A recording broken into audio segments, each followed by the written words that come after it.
The entire First Amendment, with its protection of our freedoms of religion, speech, the press, the right to assemble and to petition the government for a redress of grievances, is what should be set in stone and placed in all public squares and buildings. Those words are very important to all Americans. They allow and require all of us to live peacefully among each other with or without religion. They are what all Americans agree makes this country the best in the world.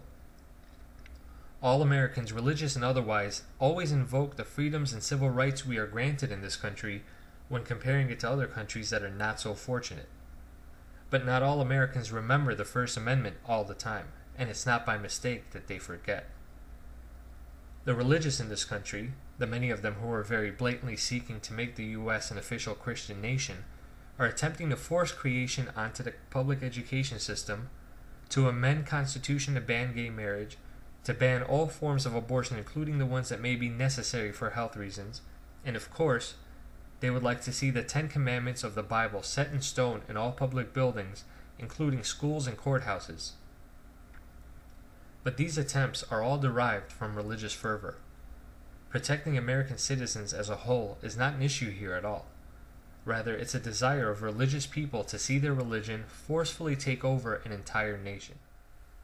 They want biblical creation taught in public schools as scientific truth, yet they ignore the fact that not only do other religions have their own stories of creation, none of them have a shred of scientific support for their version. They want to ban gay marriage as if it's murder, yet they can't show any good reason why other than it's unnatural and it's a detriment to marriage. Yet they have no problem doing many of the countless unnatural things like driving, watching television, and using the internet. And they don't seem to mind at all the fact that divorce, the blatant killer of marriage, is embedded into our society and brings in millions, if not billions of dollars each year to the legal industry. And it's nothing more than a joke or a riddle as far as the public is concerned. They also never really protest domestic violence. It seems they don't mind that when it takes place in a Christian heterosexual household. They want to ban abortion completely out of compassion for the rights of a fetus, but with no compassion towards women who may die as a result of medical complications, or women who may choose not to give birth to a baby conceived through rape or incest. And the 10 Commandments are nothing but a threat from an alleged God. Our laws already contain the important do not kill, do not steal, and it's nothing if not obvious that displaying the 10 Commandments is not an act of justice, but rather a symbolic act of imposing Christianity through government, which is illegal. The Christians in America must realize that they, like anyone else, need the First Amendment intact in order to live in peace and harmony in this diverse society and this troubled world. There would be a massive outrage if a Muslim majority were to vote for a federal ban on all use and consumption of pork. Our food industry in every city and every state would be grimly affected, from restaurants to meat packing plants to hog farms to the stock market.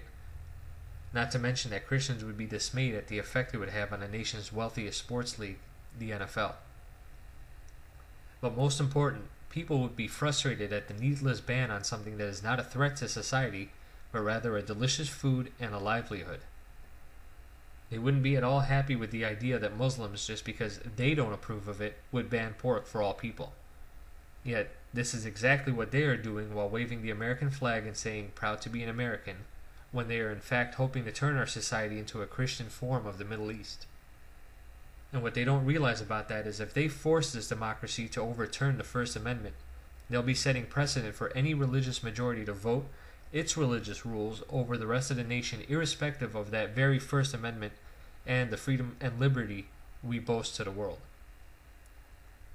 The religious majority needs to realize that they are free to be religious, even publicly, but they should not want, in this day and age, to shove it down the throat of any nation, let alone one that promises religious freedom. But it seems they want to turn this into a totalitarian Christian nation that'll enjoy peaceful relations with its neighboring countries about as much as the Israelis and Palestinians enjoy peace together. And if that's the case, they should be more upfront about it so that the rest of us who want freedom and peace can take the necessary defense. Freedom and peace are not too much to demand, but for some people, they're apparently too much to give. Atheists and secular citizens are not naturally the kind of people that get organized to force any kind of action onto others since they very much want to allow everyone to enjoy their own lives. But in this case, we do need to organize to repel the unwanted, unnecessary enforcements from the religious if we wish to live our own lives.